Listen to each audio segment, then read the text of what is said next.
Welcome to PyramidTimes. We have guest from Australia, Dr. Tom Rolley. He is a general practitioner and also a medical acupuncturist working in Malambimbi.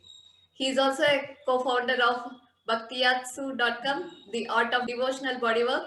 He is also a Kirtan leader and a Hanuman devotee. He is active in both Mankind Project and Wake Up Warrior and is married with 3 children. With this, I welcome Dr. Tom Rolley to Pyramid Times show. Welcome, Tom. Thank you, Veena. Hi, thanks for having me. Great to be here. And today's our topic is medical acupuncture. Yeah, let's talk about medical acupuncture. I'm excited for that. So, what is medical acupuncture, Dr. Tom? Okay, so I believe that the doctors in various countries had been exposed to acupuncture, and they'd been to China, or they'd seen a practitioner and they got interested in it. And this was probably back in the mid 70s to 80s. And so these doctors were like, well, maybe we could use acupuncture ourselves to help our patients. And so these doctors got interested in it. So basically, medical acupuncture is acupuncture done by doctors. There's a little bit more emphasis on, like, I suppose, like scientific protocols, or, hey, what's the evidence for this? Do we understand why this is happening? When we put a needle in, what's going on in the brain? What effects are we getting? But overall, it's doctors who do acupuncture, is the basic experience of it. So, what made you to choose medical acupuncture in spite of being a general practitioner? Oh, interesting. Okay, so I had some experiences with a friend of mine who is an acupuncturist who trained in Oregon College of Oriental Medicine, which is out of Portland. He's a very long time friend of mine. I went over to America in 1997. I met him and we've been friends since. And he went and learned acupuncture, and I had sessions with him, I had treatments with him, and I was like, mate, what are you doing? How are you doing this? This is amazing. And so he basically was the inspiration for me to go, okay, is there any way that I can do acupuncture as a doctor? And so that's how I got into it. I was just basically very inspired by the results that he was getting, mainly in me, when he would work on me. But also he has a whole list of clientele that also have really great results. So I was like, okay, this is worth looking at. And I think the other thing is that I see with general practice, particularly in communities like Mullumbimby or Byron Bay, that as people get healthier, it actually gets harder for us as GPs. Like, their results all look normal, like, yeah, what's going on? And for me, acupuncture then offers something else in a way of like, okay, I can get to more subtle levels of healing that don't necessarily show up on blood results. So that's why I'm interested in it. So, are there any specific cases that Western medicine can't handle and that can be treated with acupuncture? I mean, there are definitely cases of things that, I mean, so if you took things like fibromyalgia, this is a very difficult one. Chronic fatigue syndrome, very difficult. I mean, you end up basically with graduated exercise programs where people just have to kind of do a little bit more exercise, or perhaps they maybe vitamin C or supplements or whatever. But often these people don't get better that well. Post-traumatic stress disorder, these are quite challenging to deal with typically, and people end up being managed rather than actually getting better. So the advantage of Chinese medicine is, okay, it gives a different way of seeing the body. Instead of being a strict anatomical physiological model, it's more like, okay, what's the energy of the body doing? So it's like being able to step into a different way of seeing the body. And for those diseases that it's hard to treat them, and people end up very frustrated, and that can lead to chronic depression, it does give something of a better way to do that. So yeah, so these are cases where Chinese medicine may well have a significant role in terms of being able to help people with these chronic diseases that don't seem to get better. Just a different way of seeing. And Chinese medicine is quite, it's challenging to learn, and it's more subtle. It's easy when it's barn door obvious, but as it gets into more subtle, it is quite difficult. And it's not as easy as just looking at the piece of paper and it says normal is 12 to 20 and they get a result of 6. That's pretty easy. Everyone looks and says 6. But when I look at a tongue and it's like, oh, is that normal, or is that red, or is that a little bit like, is that a code? It's more judgment that's required. So, yeah. And what is the potential do you see if more people become aware of these meridians? Well, I suppose for me, like having been through GP for 20 years and then studying acupuncture I've been interested in it since 2005, and I got my qualification 2013. To me, the meridians are real. They're not a line on the body just drawn on. They're not esoteric and can't be found, but they're the literal tissue in our bodies, and the collagen fibers make up these meridians, and that they connect into the organs that the West has named them. But they're really quite palpable. I mean, I don't know if you can see, but there's this kind of this soft, squishy line that goes all the way down to the thumb, and that's going to be the lung. I mean, and it's really cool for me because the lungs are soft and squishy. The meridian feels soft and squishy. I recently saw a patient who'd been on a 17-day water fast, and whether, let's not go into whether that's a good idea or not. For them, they felt it was a really good idea. But when I went to their stomach meridian, which they hadn't eaten for 17 days, it was just empty. It was amazing. It was so like, wow, okay, check that out. So their bodies represent, the meridians represent what's going on in the organs. So it gives me a way to find out what's going on in the bodies through a much more palpation, like a feeling what's going on. I mean, to me, I think it offers an opportunity for us to see patterns in Western medicine that are not visible when I don't know about meridians. I had another patient who had a rash straight down large intestine. And I was like, oh, wow, look at that. And so these patterns that we see suddenly start to make more sense if I can accept that the meridians are actually real structures in our body. And you have also mentioned that you do the devotional body work. Most of the time, when people do various forms of body work, they tend to eliminate the root causes also, and make the person wholesome and eliminate the pain also. So, how is this related to body work? All right. Well, so I suppose it goes into my own journey through acupuncture. So I was super keen. I learned that I could become a general practitioner, and then that would give me access in Australia to be able to claim for Medicare, which is our insurance system here, if I did this acupuncture course. And I was like, great, I'll get the acupuncture course. But what happened was I found out that it's a fair bit more challenging and difficult than I was expecting. And so I went along for about 2.5 years. And slowly I was like, you know what, I'm not really sure what I'm doing here. Some patients would have amazing results. Some patients would have nothing.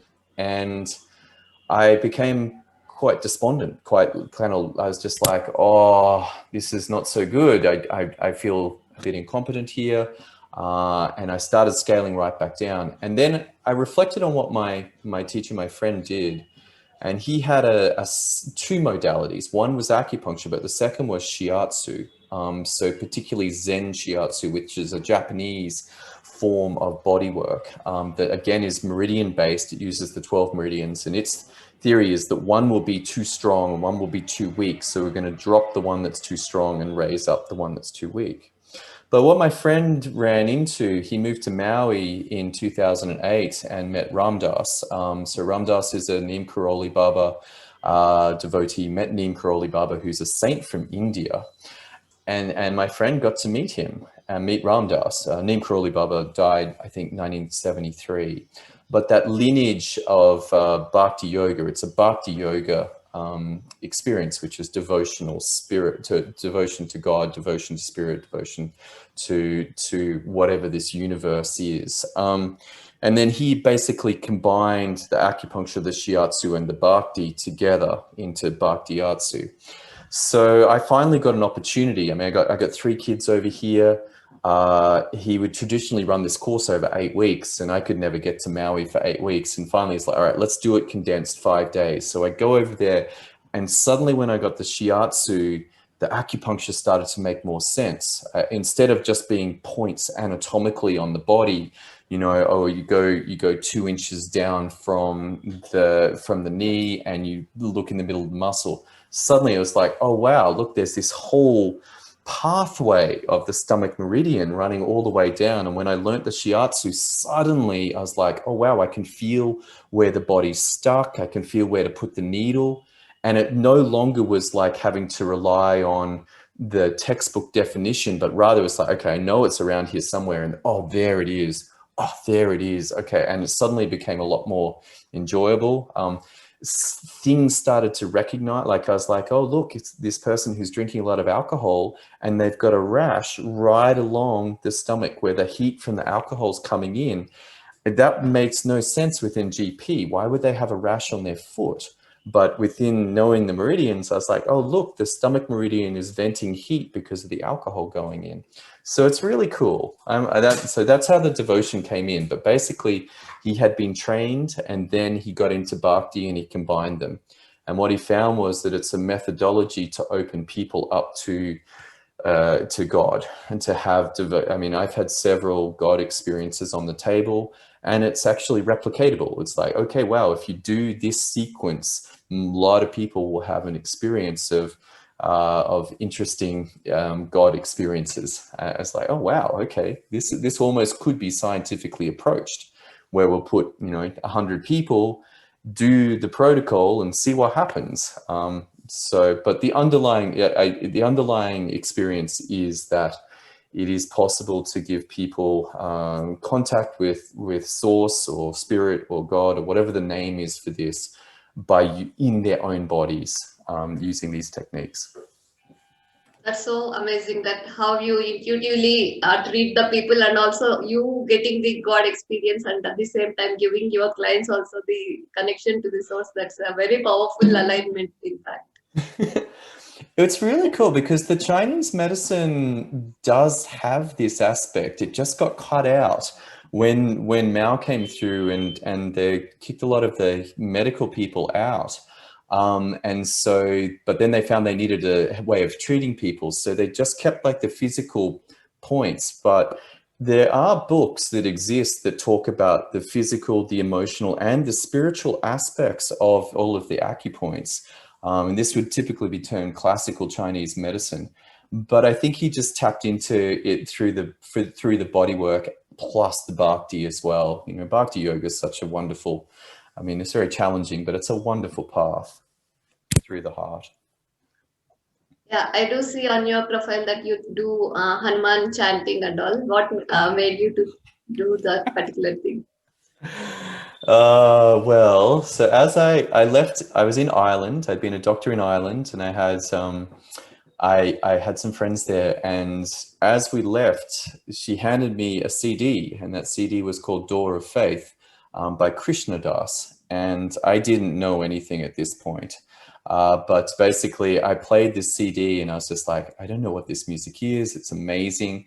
That particular CD is just Krishna Das singing without any call and response, which is obviously the classical kind of kirtan experience. But I got to the 6th song on that CD, and I was just like, wow. In fact, the 4th, the 5th, the 6th, and the 7th just really called to me. But particularly the 5th I played at my wedding. The 6th is the Chalisa. And I didn't even know that you could learn it, and I didn't know that there were whole CDs. But eventually I got into more Krishna Das stuff, and I started seeing Hanuman Chalisa showing up a lot, including he's got whole CDs where there's different versions of this. And it does actually come with a warning, just in case anyone wanted to go, oh, I'm going to learn the Chalisa. Like, you can look at Krishna Das's warning. It's like, be careful. This is very challenging. I have no Sanskrit background, and so it's just having to learn. I basically just learned over and over by repetition, repetition, repetition, repetition. I found it took 20 to 30 times to learn the 2 lines, and there's 40, 44 of them, something like that. Like, it's taken a long time. I'm not perfect, but I'm close on memorizing the Chalisa. Wow, that's so amazing. Yeah, it's a lot of work, but it's a really cool practice. And you also play harmonium as well. How does that fit into your life? So, look, how does that fit in? So, I did some work called Mankind Project, and in that, this men's work and one of the gifts out of that is a mission. And so, my mission is to create a world of truth and self-responsibility through music and healing. And for a long time, I had the healing on point. Obviously, I'm a doctor and I like this acupuncture stuff and all of that. But the music was elusive to me. When I was a child, I played piano and I played saxophone. And eventually it became obvious that having listened to Christian dust so much, I was like, I should get a harmonium. So I began on that journey and it was difficult. I was like, oh, I'm not.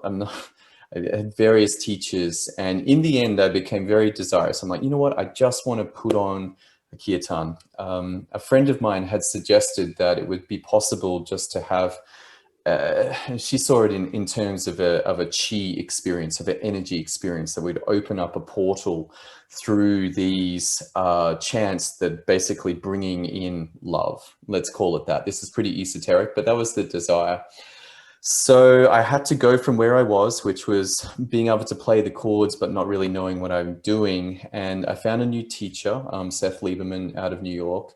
And he took me from about a year and a bit ago from not being competent to being competent to be actually put on a kirtan. And it was funny because I was going to do it and I booked the hall and then COVID hit and everything got shut down here, as I'm sure it did, in India and around the world. And then about 4 months later, they were like, okay, I think we can open up again. But I had all of this terror and all of this fear, like that initial drive to go, okay, I'm going to do this had all fallen away. And the first couple of times I made mistakes and it was like, oh my goodness, this is really difficult. But now I'm starting to get okay that I will make mistakes, but it's not about the mistakes. It's about this connection to something greater than myself. And people are having funny experiences with the music. They're finding it to be a heart-opening practice. And to me, it just allows me to finish my week in a really good way. It really sets me up for closure from that week of whatever's gone on in the medical realms, and then also open me up for the weekend just in a state of gratitude and love for my family, for everything that is in my life, the good and the bad. So it's a really cool experience. Yeah, so that's where I'm at with that.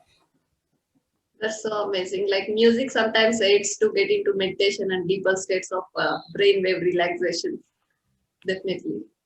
It really does. I mean, it seems, I mean, I don't get to drift off that much into a deep meditation because I have to do the playing bit and all of that sort of stuff. But my drummer brought an interesting instrument called a zither, which is a type of harp, sorry, not harp.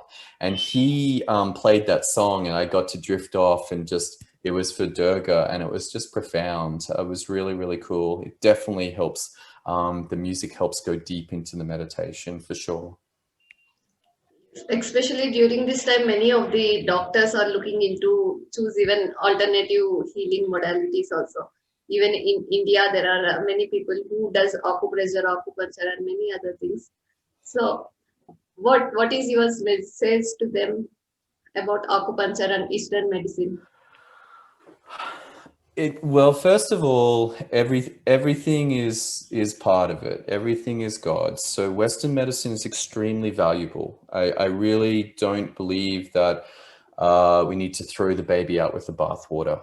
Western medicine has some incredible tools, amazing things that we can do, and it's to recognize those. We have some great medications, we have great techniques. So the first thing is, hey, it's not to deny that part. I don't think that helps us. So accepting that, yes, wonderful Western medicine is really, really cool. And it's also got some aspects where it struggles. And so as we get into the aspects of its struggles, then, okay, how do we open up into other modalities that could help? One of those could be acupuncture. And if you're interested in acupuncture and you're a doctor, that's awesome. If you've been trained in dry needling as an allied health practitioner and you'd like to go deeper, then it is possible to get further training in this. And I mean, The cool thing that I found is that I can get results at my level, knowing that there are more levels beyond that, which is a really wonderful thing. It doesn't seem to top out. And as I go along with these practices, they're really, I'm fascinated. It's made my Western medicine better, as well as given me a much greater sense of just like, oh, wow, what an incredible organism we are, that the body and the mind and how they interact, the emotional responses that happen for people. It really just takes me to a state of like, wow. I mean, this is the most amazing reality.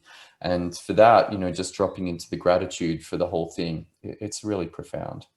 So everything has its own place, and this is a holistic approach to treating the people. That's so amazing. And do you train people as well?